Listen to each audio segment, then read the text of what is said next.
Olá, estamos começando o 6º ciclo de colóquios. Estamos previstos um total de 12 colóquios para esse período. E para iniciar bem esse período, estamos aqui com a nossa amiga Roberta Lorena, aluna de mestrado pelo Programa de Pós-Graduação em Física, que está sendo orientada pela professora doutora Daniela Menegon.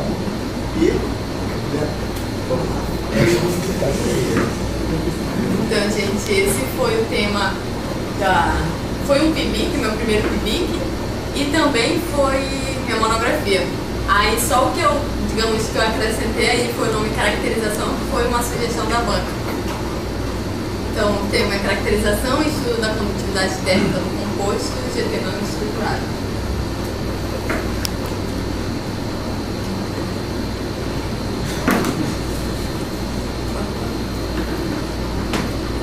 Então, o trabalho está dividido na justificativa, por que estudar esse material, objetivos, metodologia, resultados de discussões e conclusão, que é basicamente uma estrutura também que é requisitado para fazer o caso do relatório do PIBIC.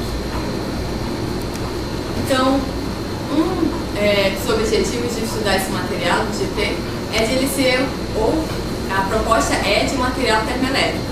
Ou seja, esse material termoelétrico, ele aproveita, no caso, a energia que é desperdiçada em forma de calor para gerar uma corrente. Acho que você já deve ter visto em Física 2 mais ou menos aquele experimento do termopar.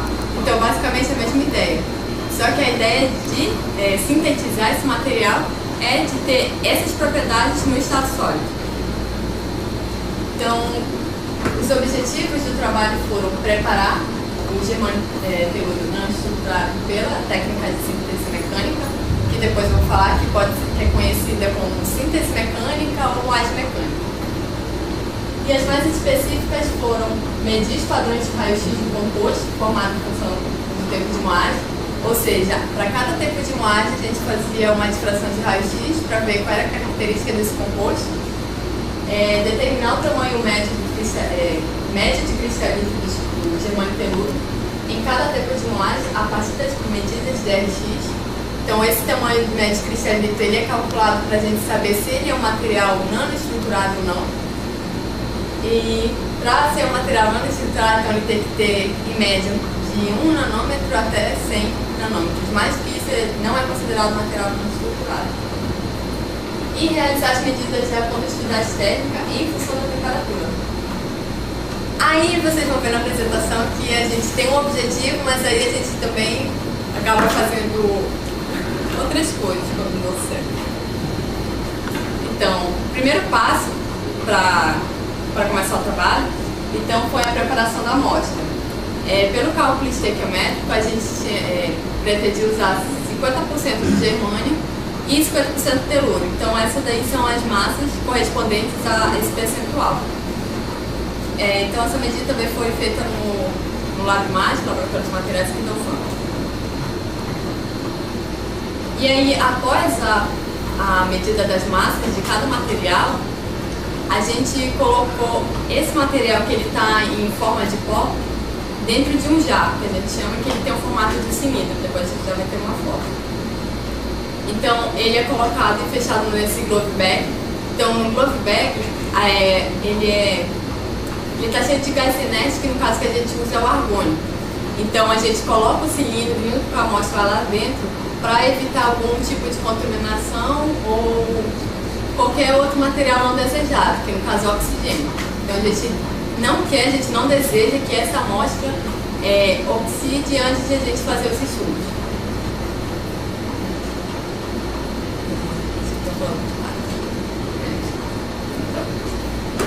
Então, depois que a gente prepara a amostra, a gente vai fazer o que a gente chama de síntese mecânica. Então, aquela amostra que está dentro do cilindro, além de estar a amostra, a gente também que a gente chama de esferas moedoras, que a gente colocou, no caso, 5, que são tanto o cilindro quanto as esferas, elas são de aço. Então, a gente acoplou, no caso, não sei se dá para perceber, mas mais ou menos aqui, esse cilindro aqui. E aí o movimento que ele faz é um movimento de 8. Então, como se ele fosse movimento como se fosse um infinito. Então a gente chama, no caso desse moinho aí, ele é um moinho vibratório. O moinho vibratório é o que a gente chama de moinho de alta energia. Porque também tem, eu acho que vocês vão falar do moinho planetário, por exemplo. Então quando a gente coloca uma amostra do moinho planetário, é basicamente para fazer uma esfoliação. Já no caso da síntese mecânica, com o moinho vibratório é porrada mesmo. Então ele vai, porque a diferença é que ele vai fazer o processo mais rápido do que no caso do moinho planetário. Essa foto aí não é do jarro que a gente usa aqui, ela é do IFAM, que é com moinho planetário, mas é só para a gente ter uma ideia de como é que é o processo mesmo. No caso aí era grafite, mas então a gente tem a amostra em pó junto com as esferas. Então a proporção das esferas com a amostra em pó a gente chama de BPR. Então a BPR que eu usei foi de 5:1. Ou seja, 5 gramas de esfera para moer 1 grama, no caso do germânio telúrico. E aí, para poder esse processo de colocar a amostra e fechar ela, a gente faz naquele globe pad, em gás de argônio. No caso dessa amostra aí, não foi preciso, então por isso que ela está aberta aí na tora. Então a gente tem o difratômetro, esse difratômetro aqui do laboratório do professor Sérgio da professora Daniela, que é o Lagmate. Então, qual é a ideia? A gente tem 2 elementos puros, o germânio e o telúrio. Então, para a gente formar essa liga de germânio e telúrio, a gente não sabe qual vai ser, a gente ainda não tem uma estrutura determinada. A gente sabe a estrutura do germânio, que é cúbica, sabe a do telúrio, que é tetragonal. E aí, o que vai sair da junção desses 2 elementos, dessas 2 estruturas? Então a gente faz a difração de raio-x.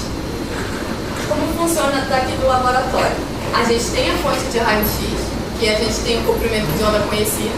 Então se a gente tem o comprimento de onda conhecido, a gente pode, no caso, caracterizar ou conhecer a amostra que a gente está trabalhando, no caso que a gente está moendo. Então a amostra ela fica bem aqui, no porta-amostra, ela fica parada. Então na preparação desse porta-amostra, a gente tem que deixar ele bem nivelado. Se a gente deixar um pouquinho, digamos que a amostra um pouco mais, digamos, torta, então isso pode também interferir no nossos dados, mas a gente vai ver depois. E ali é o detector. Então o ângulo que a gente tem da fonte de raio-x até a amostra é de θ. E aí o que sai da amostra, quando o raio-x chega nela e é refletido, então essa saída é de 2θ. Então, a gente olha assim a lei de Bragg, tão simples, mas quando a gente vai fazer algumas medidas, então esse Dzinho aqui, quando a gente vê física 4, a gente vê que é um D só da distância interplanar. Então essa distância ela vai depender de que tipo de estrutura você tem. Então dependendo da estrutura, então você vai ter uma distância diferente. Então vai depender desses planos. Então depois que a gente, para cada difração que a gente faz, para cada tecnologia, então a gente utiliza o que a gente chama de banco de dados, que é um site que vocês podem acessar aqui na UFAM ou fora da UFAM, mas com e-mail institucional. Então o site é o ICSD. Qual é a ideia desse site? Aqui, ó, vocês colocam composição. Por exemplo, vocês querem procurar, no meu caso, germânio. Então eu coloco o germânio ali, quantos números de elementos, então faz a pesquisa. Então, para cada elemento químico, a gente tem aí, que a gente chama de CIF. Que esse CIF, ele vai dar pra gente tanto a estrutura como outras características daquele material. E o principal, que ele vai dar o padrão de difração daquele material. Então a gente utiliza esse para comparar com o nosso. Por exemplo, quando eu faço o DRX lá da amostra, então a gente, no detector, a gente vai ter o padrão da nossa amostra. Então a gente vai comparar com o padrão teórico, que é o que a gente busca no ICSD. E por que é importante fazer, no caso, essa identificação? Porque eu coloquei, no caso, germânio, telúrio em forma de pó, sobre o gás de argônio. Então, a gente espera que só tenha germânio e telúrio ali.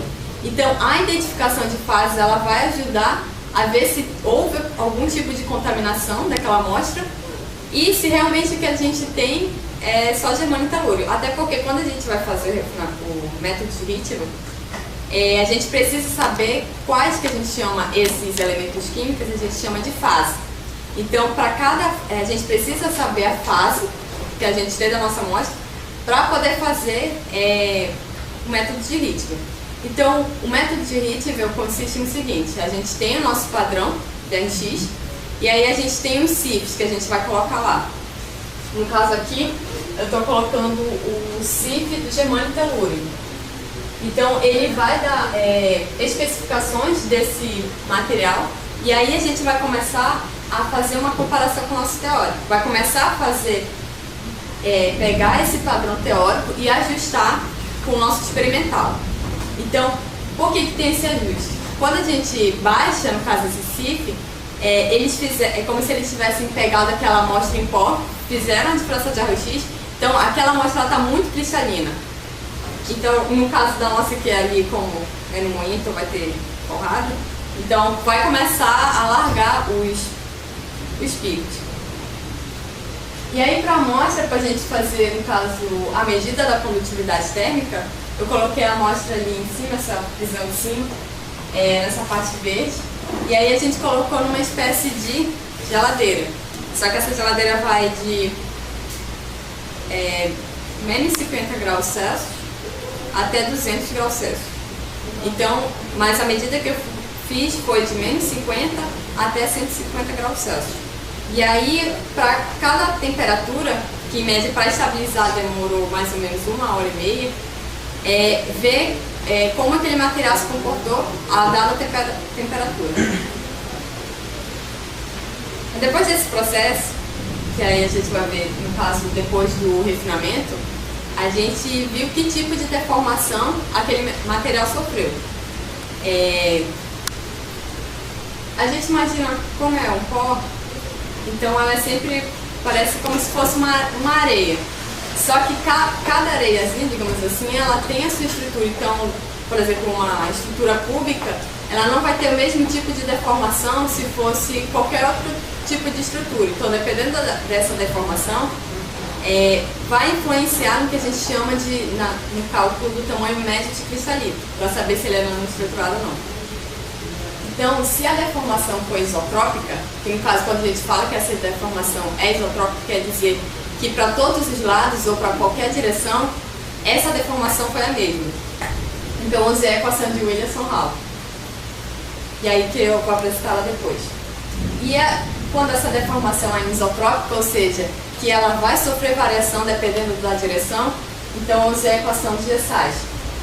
G-Sais aí eu também vou mostrar que é um programa que é implementado o método de ritmo, ele é implementado no G-Sais. No caso de G-Sais, ele usa... vocês se lembram de por exemplo, a gente tem uma gaussiana, quando a gente tem uma lorentziana, né, que ela é bem estreita. No caso do G-Sais, ele usa o que chama de pseudo-void, que é no caso a junção dessas duas funções. Então, tem também um manual dele. Então, foi essa equação que eu usei para o cálculo mais cristalino.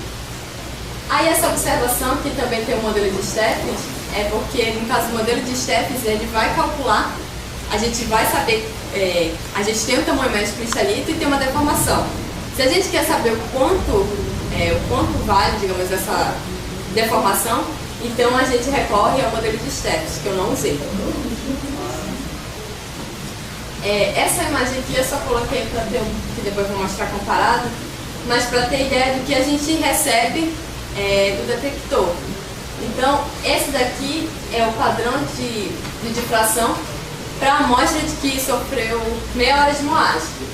E aí, conforme a gente vai passando para 1 hora e 2 horas, a gente percebe também que começa a diminuir a intensidade, que a gente chama de contagem. Então, a gente tem 1000, aí já 10.000, aí vai baixando um pouco mais, chegando a 6.000. O que quer dizer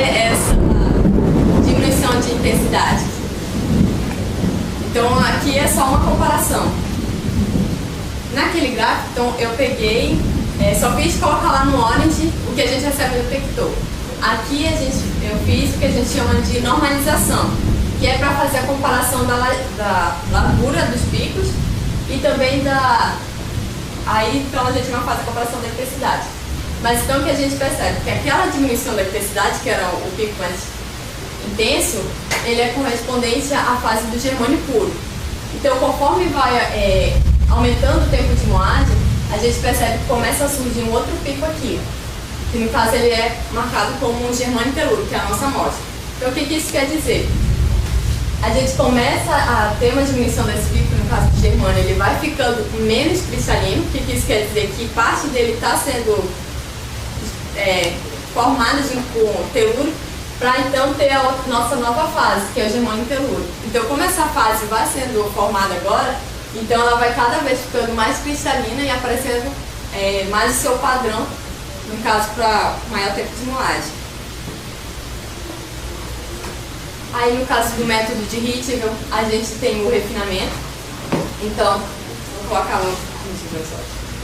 Então, essa parte preta aqui é o que a gente chama de experimental.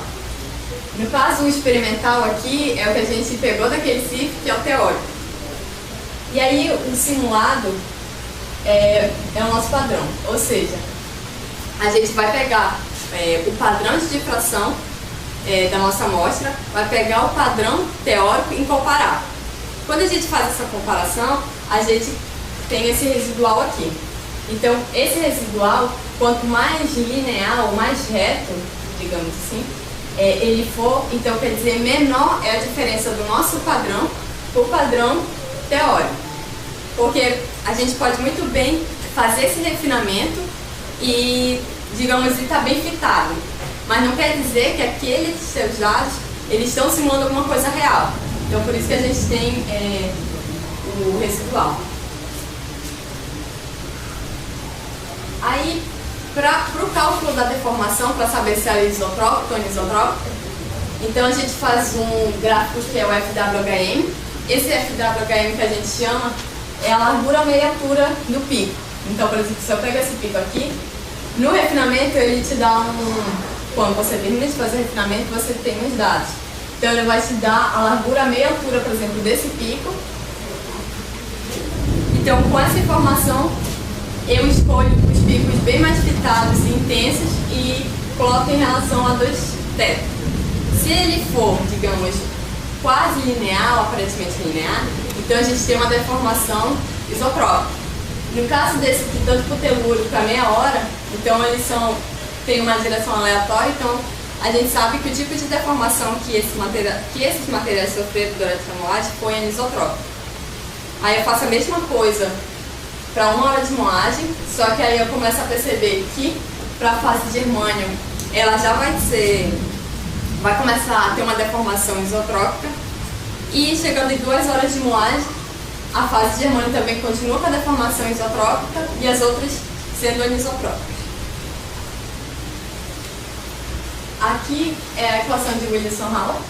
Então, para aquele gráfico, ou para as fases que mostraram ser deformação isotrópica, a gente fez, no caso, eu fiz esses gráficos só de 1 hora e de 2 horas para calcular o tamanho médio cristalito e a equação do G-size. No caso, esse K, que tem tanto na do Wilson-Hall e no do G-size, ele está assumindo que a gente tem, no caso, o pozinho, que ele está na forma esférica.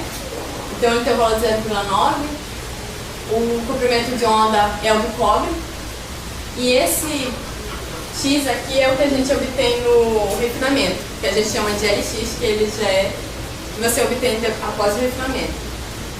Então a gente percebe que o tamanho do médio cristalino para a fase de germânio, ela está na sua fase nanoestruturada, e quando ela no cálculo anisotrópico está 95 nanômetros, e aí a gente percebe, eu calculei tanto para 1 hora e 2 horas por Wilson-Hall e por G-size. Então a gente percebe que no G-size ela dá um tamanho médio cristalino maior do que pela Wilson-Hall, tanto em 1 hora quanto em 2 horas. O que isso quer dizer? No caso, quando a gente tem aquele padrão, o alargamento do pico, ele tem informações da nossa amostra. Então, o que pode alargar ou não é ou deformações e tamanho médio cristalino. Quando a gente tem esse tamanho diminuído, os picos começam a ficar mais alargados. Só que aquele alargamento não pode ser devido somente à diminuição do tamanho médio cristalino. Então, quando a gente calcula pelo GSAIS, ele não leva em conta a deformação. Então, ele está dizendo o quê? Que aquele alargamento só está dizendo que aquele alargamento é totalmente devido à diminuição do tamanho médio cristalino. E a do telúrio é a mesma coisa, e a do germânio telúrico a gente termina com 37 nanômetros, até 2 horas de rolagem. Aí depois feito a difração, então a gente colocou naquele porta-amostra e viu como é que aquele material se comportou. Então, o que tem mais interessante aqui é que aproximadamente na temperatura ambiente a gente tem um aumento da condutividade térmica e aproximadamente quase 340 até mais ou menos quase 400 Kelvin, a gente tem uma condutividade térmica constante. Por que isso é importante? Lá no começo falava sobre os materiais termoelétricos, então a gente tem a figura de mérito ZT. No caso, quando a gente fala que alguma coisa que ele é um bom condutor, então a gente fala que ele é tanto bom condutor de calor e de corrente, de energia mesmo. Então, no caso do material termoelétrico, a gente quer que ele seja um material bom condutor elétrico, mas a gente tenta diminuir essa condutividade térmica. Mas como eles são intrinsecamente ligados, a gente faz a moagem para criar defeitos nos planos, na nossa amostra, para que dificulte essa condutividade térmica, mas que continue a propriedade da condutividade elétrica do material. Aí a gente mediu a do germânio e a do telúrio puro, e aí a gente percebe que no caso da amostra ela tem uma condutividade térmica menor do que as amostras em temperatura ambiente. A gente só fez, no caso do germânio e telúrio separados puros e em temperatura ambiente, que era para não perder a amostra para outra pessoa usar. Aí depois disso, depois de a gente ter feito a medida da condutividade térmica, a gente pegou essa mesma amostra e fez o DRX para ver se a gente ainda tinha a mesma coisa. Porque já no caso, para aquela medida, a gente já não teria mais o gás inerte. Então, além da fase germânio telúrio e o GT, então aparecem mais duas fases. Ou seja, a do germânio, o dióxido de germânio e o óxido de telúrio. Então, no caso, teve uma contaminação. Aí, o método de Ritva também, eu fiz o refinamento, tanto a comparação antes da variação de temperatura e depois. E também fiz o mesmo processo, ver qual era o tipo de deformação de cada fase agora, para mais as duas novas fases. E aí comparei o que eu tive antes da variação de temperatura e depois.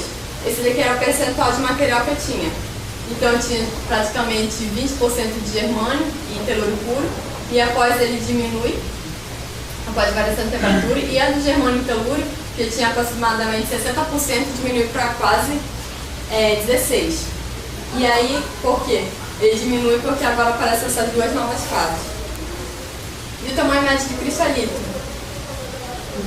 Após a variação de temperatura também, e aí a gente começa a perceber que com essa nova fase aqui, o tamanho médio de cristalito faz com que ele seja mais cristalino, então a gente vai ter mais picos de óxido de telúrio.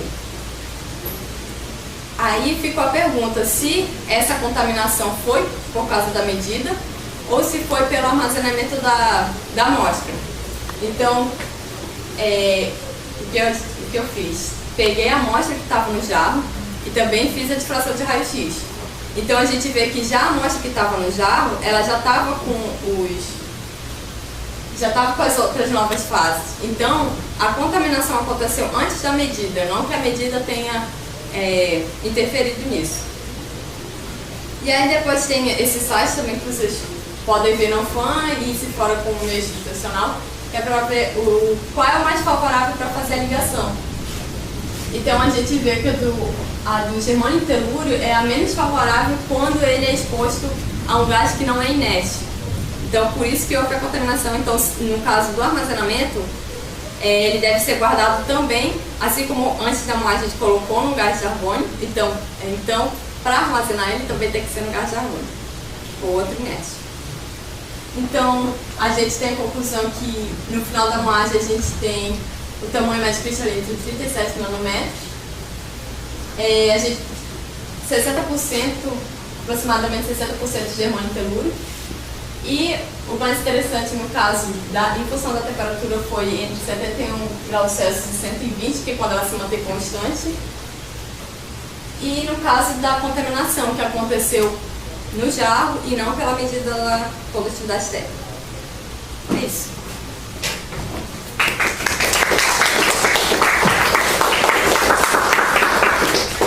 Agora vamos abrir o espaço de perguntas. Alguém tem uma pergunta para a senhora?